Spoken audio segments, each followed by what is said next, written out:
Hello friends, ये आपका chapter history का इग्नू से, जिसका कोड है BHIC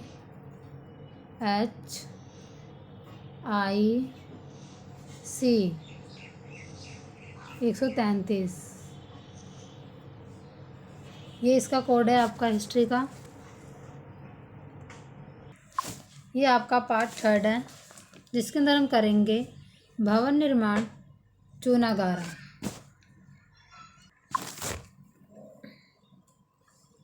अब हम बात करेंगे प्राचीन भारत में निर्माण के पारंपरिक मूलभूत अवयव मिट्टी, पत्थर, लकड़ी और कभी कभी ईंट थी। साधारणतः चुनाई का पदार्थ या गारा साधारणतः मिट्टी व पानी से मिलाकर बनाया जाता। पहले ज़माने में हम क्या करते थे, उतनी सीमेंट वगैरह का हमें नॉलेज नहीं था, तो हम जो हमारी मिट्टी होती थी और कंकड़ मिला के हम उसका गारा बनाते थे। उसको एक दूसरे में मिक्स करके फिर हम उससे घर बनाया करते थे। चूना गारा के मुख्य अवयव चूना और सुर्खी कुटी हुई ईंट होती थी। चूना इसके प्राप्ति स्रोत के आधार पर कई प्रकार का होता था। चूना एक प्रकार का नहीं, कई प्रकार का होता है, जैसे देखेंगे हम आगे। चूने के दो मुख्य स्रोत जिप्सम और बजरी। बजरी में कंकड़ होते थे, जिन्हें भट्टिया में जलाकर अधबुझ चूना प्राप्त किया जाता था। इसे पानी के साथ मिलाकर बुझा चूना प्राप्त किया जा सकता था। अब हम बात करेंगे इस मिश्रण में अब सुर्खी मिलती जाती थी। इसके पश्चात गारे को अधिक चिपचिपा बनाने हेतु इसमें कई प्रकार के श्लेष्य, लसदार और रालदार चुनाई करते थे, जैसे गोंद, दालों, गुड़ इत्यादि को मिलाया जाता था। अब हम बात करेंगे मेहराब और गुंबद, मेहराबी छत।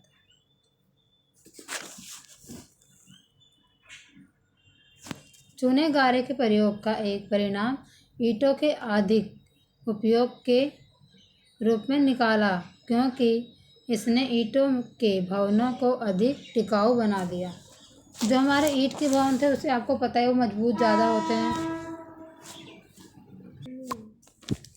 दूसरा महत्वपूर्ण परिणाम ये था कि चूने गारे ने वैज्ञानिक तरीकों से निर्मित मेहराब के निर्माण को सही मायनों में संभव बनाया।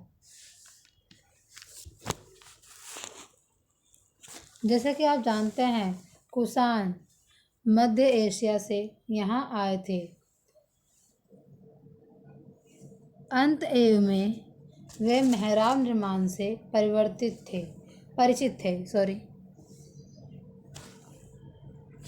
अब हम बात करेंगे मेहराब से गुम्मद या मेहराबी या गुम्मदी छत की ओर प्रगति एक प्राकृतिक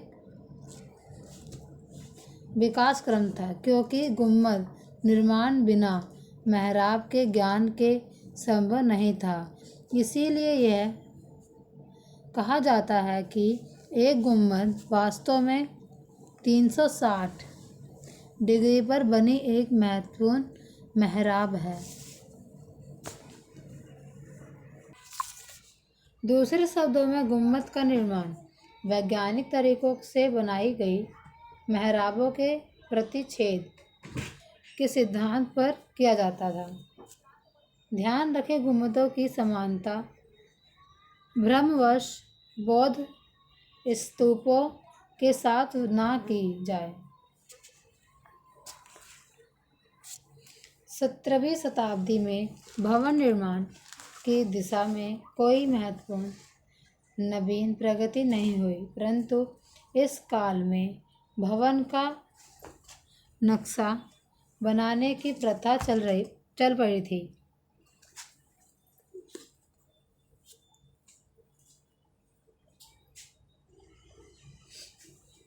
इसे फारसी में तरह, खाका कहते थे, जिसमें एक आरेख पत्र पर भवन का खाका खींच लिया जाता था। ये भी ध्यान देने की बात है कि भारतीय भवनों में यूरोपीय भवनों की तरह खिड़की और चौखट और चिमनी नहीं होती थी।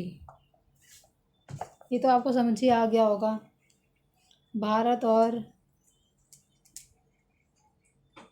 यूरोपीय भवनों में काफ़ी उनकी बनावट अलग होती है हमारे भवन से। खाका का तो आपका सबसे अच्छा एग्जाम्पल यही है कि हम अगर खाका ड्रॉ कर रहे हैं तो उसके बाद हम घर ही बनाएंगे उसका। तो घर बनाने से पहले हम क्या तैयारी करते हैं? खाका बनाने की। हम उसका किस तरीके से उसे हम बनाएंगे और कौन सा हम डिज़ाइन उसे देना चाहते हैं। कागज़ निर्माण और जल्दसाजी। कागज़ क्या होता है, कागज़ हम कैसे बनाते हैं, और जल्दसाजी उसमें क्या क्या हम डिज़ाइन बनाते हैं और कैसे उसमें लिखावट, कैसे पेज वगैरह सजाते हैं, इन सब के बारे में हम आगे अध्ययन करेंगे।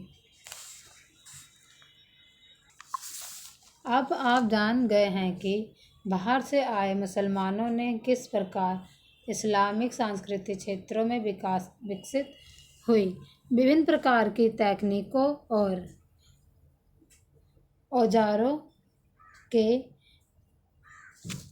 औजारों के भारत में लाने का कार्य किया। कागज़ निर्माण ऐसा ही एक अन्य योगदान था। कागज़ निर्माण सबसे पहले हमारे भारत में किसने किया था? मुसलमानों ने किया था, जिनकी मदद से हम आज वो अपनी संस्कृति को विस्तार करना चाहते थे, तो इसलिए वह लिखित रूप में कागज़ का उन्होंने निर्माण किया। उनका बहुत ज़्यादा योगदान है। अब हम बात करेंगे, प्राचीन भारत में लेखन हेतु कई साधन थे। सिलाई, ताम्रपात्र, पट्टिकाएँ, रेशम और सूती वस्त्र और विशेष रूप से निर्मित की पत्तियाँ और छाल प्रयोग पुस्तकें लिखने हेतु किया जाता। आपको पता होगा, आपने हिस्ट्री में अगर 12th में आपने देखा होगा ध्यान से, तो 12th में आपके हिस्ट्री में यही है कि हम क्या क्या मिला हमें लिखने की सामग्री। पट्टिकाएँ थी, ताम्रपात्र था, इस पे हम लिखते थे उस टाइम। प्राचीन भारत में लेखन हेतु कई साधन थे। आपको ये तो पता ही है, बहुत सारे साधन हैं जो हमने हिस्ट्री में 12th में किया था।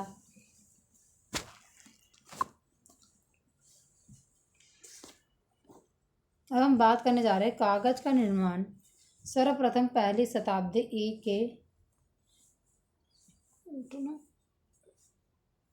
लगभग चीन में हुआ। आप सबको पता है सबसे पहले कागज़ का इस्तेमाल कहाँ पर हुआ था? चीन में। ये बोसो की लुगदी द्वारा निर्मित किया गया। जो हमारी बाँस हैंगे, बाँस को काट कर, जिसे हम बैम्बू कहते हैं, उसको काट कर उसके हम लुगदी बनाते हैं, उसके द्वारा हम कागज़ प्राप्त करते हैं। अरब मुसलमानों ने कागज़ निर्माण उन चीनियों द्वारा सीखा, जिन्हें चीनियों में मतलब चीन के लोगों द्वारा सीखा, जिन्हें 751 के युद्ध के दौरान बंदी बनाया गया था। शीघ्र ही अरबों ने इस विधि से पुराने मलमल से कागज़ बनाना विकसित किया। जो पुराना मलमल है उसके द्वारा उन्होंने कागज़ बनाना आरंभ किया। भारतीय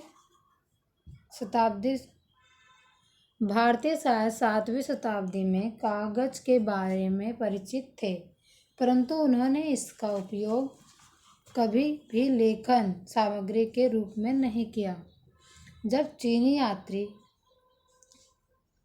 आई चिंग ने भारत की यात्रा की तो उसे चीन ले जाने के लिए संस्कृत पांडुलिपियों की नकल हेतु भारत में कागज़ प्राप्त नहीं हुआ। उसके स्वयं के कागज़ के समाप्त हो जाने के कारण उसने अपने मित्रों को चीन से उसे कागज़ भेजने हेतु संदेश भेजा। भारतीय लोग 7वीं शताब्दी तक जान गए थे कागज़ होता क्या है, लेकिन उसका उपयोग वह नहीं करते थे। जब पहली बार चीनी यात्री आई चिंग आए तो उन्होंने जो हमारी सांस्कृतिक की पांडुलिपियाँ हैं, तो वो जो कागज़ कुछ लाए थे अपने साथ में, उनका कागज़ ख़त्म हो गया और फिर उन्होंने सोचा कि यहाँ से कागज़ मिल जाएगा, मगर भारत से हमारा कागज़ नहीं मिला। तो फिर उन्होंने अपने मित्रों मतलब कि दोस्तों को संदेश भेजा कि वह कागज़ यहाँ पे भिजवा दें।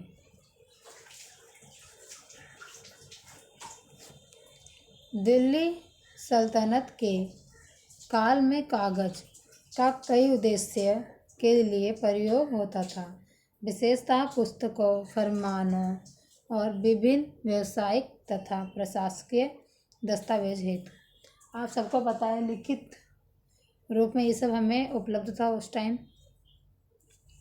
और लेखा जोखा भी हम रखते थे लिखित रूप में। तथा आपी अधिकार, कागज़ की आवश्यकता को इस्लामिक देशों विशेषतः समरकंद और सीरिया द्वारा कागज़ को आयातित कर पूरी की जाती थी।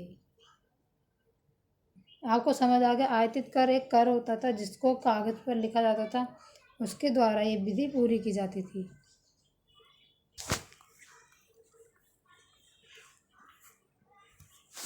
अब हमारा टॉपिक ख़त्म होता है।